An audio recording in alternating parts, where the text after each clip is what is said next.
Hi all, welcome to Andrea M. D'Souza's kitchen. Today's recipe is yet another sweet delicacy from Goa, a traditional recipe that we generally make on 1st August, known as Atol. Now, this time since I didn't have time on 1st August and since I had bought so many patoyo leaves yesterday to make the patoyo, and there were many left over, I thought of making atol today and sharing this recipe also with you, which I'm sure you will enjoy.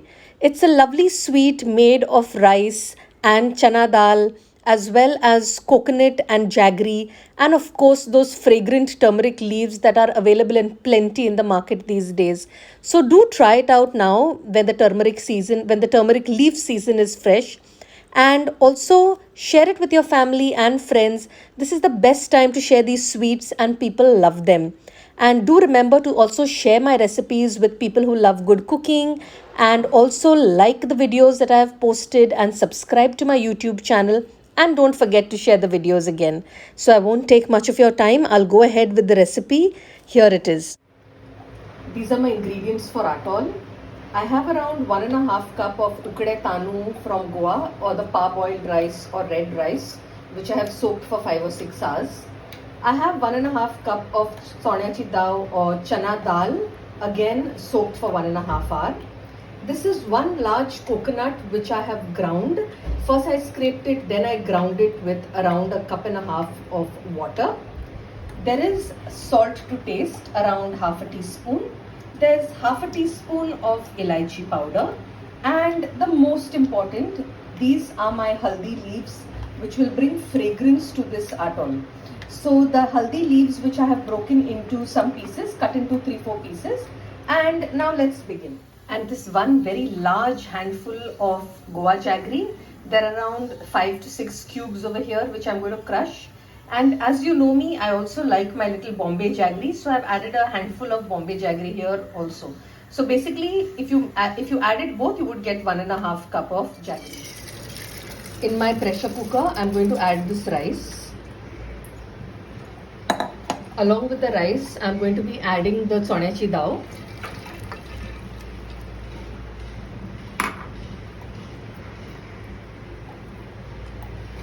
I will add the salt. I'm going to add a few of these haldi leaves, and I'm just going to crush them a bit so that they give out their fragrance. And I'm going to add around 1 cup of water. Now I'm just going to add as much water to see that it covers up this chana and the dal. Okay, I don't want to add too much of water. Maybe I'll add another 1/4 cup of water more, so that it is all covered well. And now I'm going to cover this cooker and I'm going to give it 2 whistles. After 2 whistles, I'm going to lower the flame for around 3 to 4 minutes so that it cooks nicely. I've switched off my cooker. There is still some steam in it, so I'm going to let it cook in its own steam for a while. I will not open it as yet, and I'll open it after 5 or 10 minutes when the steam releases by itself. So I've opened the pressure cooker now, and this is what it looks like. So I'm going to transfer this into a heavy bottomed vessel so that it can cook a little better. Here it is transferred into my heavy bottomed vessel. I'm using one with a handle so that it's easier for me later on to mix. It looks a bit dry, so I'm going to add around 1/2 cup of water more. If you want, you could have also added it earlier. So here I'll just mix it a little.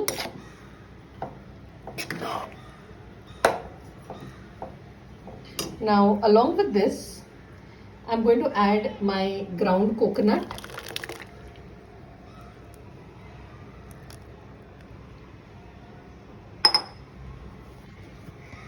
I think I will have to transfer it into a bigger vessel because it's going to fall down. So I think I will do that first. Okay, here it is, and this is perfect. Why I did not remove it first, I don't know. I should have removed this right in the beginning rather than using a small vessel. Anyway, I will also add my elaichi powder to this. I will add my jaggery, both the jaggeries. Here is my Goa pyramid jaggery also, which I have crushed. And I'm going to add yet another 3-4 leaves of this patoyo. Okay, 3-4 turmeric leaves. Again, I'll just crush it a little bit with my hand so that it leaves the flavor. And yes, now let's cook it until it turns nice and thick.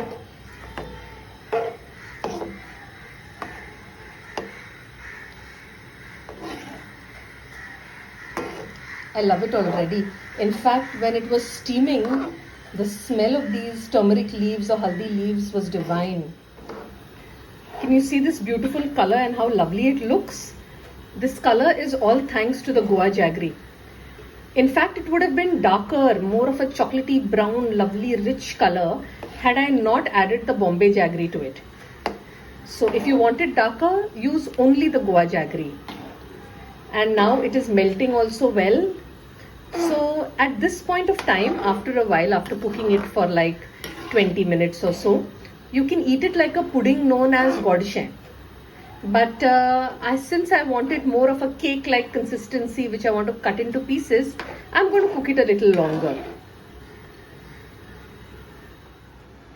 And I've added a few more extra turmeric leaves also because I love this fragrance of these turmeric leaves. And I'll reduce the flame to around medium and let this be for a while. Just make sure that you keep moving it around so that it doesn't stick to the bottom and it does not stick to the sides. See how lovely it looks right now? At this point of time, it would have been ideal to eat like a pudding or Goan. You could have even eaten it as Godshem. If you want the recipes for Goan and Godshem, I will add them to the end of this video. You can check them out. Similar ingredients but a slightly different way of preparation. But since I'm not making Goan or Godshem, I'm making Atol right now, I'm going to let it cook for a while longer. And I have gone overboard with these turmeric leaves. I somehow love the smell of these turmeric leaves and I'm just making the most of it right now that they are in season. So instead of adding 3 or 4 like normal people do, I've gone and added around 7 or 8 or maybe even more. I've lost count of the number of turmeric leaves that I've added. And see how lovely it looks.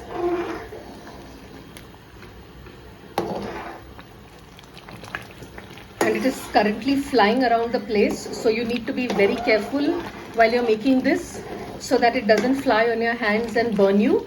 And at the same time, you don't want it sticking to the bottom and getting burnt itself. So be careful if you're doing this, especially if you are a new beginner and you've not much experience in cooking. Be careful during this process. Can you see how well it is thickening? Still in the process, it will still take a little while longer. It's beginning to leave the sides. I wanted to leave the sides a little more. But just see the color, see how beautiful it looks.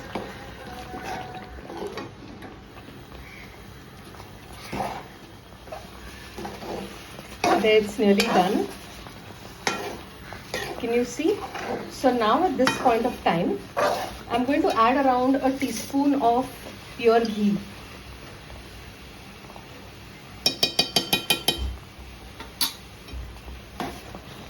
Mix it a bit. Can you see it leaving the sides already? That means it's done. So in another minute or so, I'm going to switch off this flame. And I'm going to just let it settle for a minute or two after switching off the flame. Okay, I'm switching it off now. So I'm going to let it settle for a minute or two. And then I'm going to remove all these pieces of leaves that are there. And then I'm going to spread it over my tart. So let it just settle for a minute or two by itself. There, it has settled down for a few minutes. Now I'm going to start taking out these leaves. Be careful, they are hot. If you are a beginner, then please use a fork or a spoon to remove it.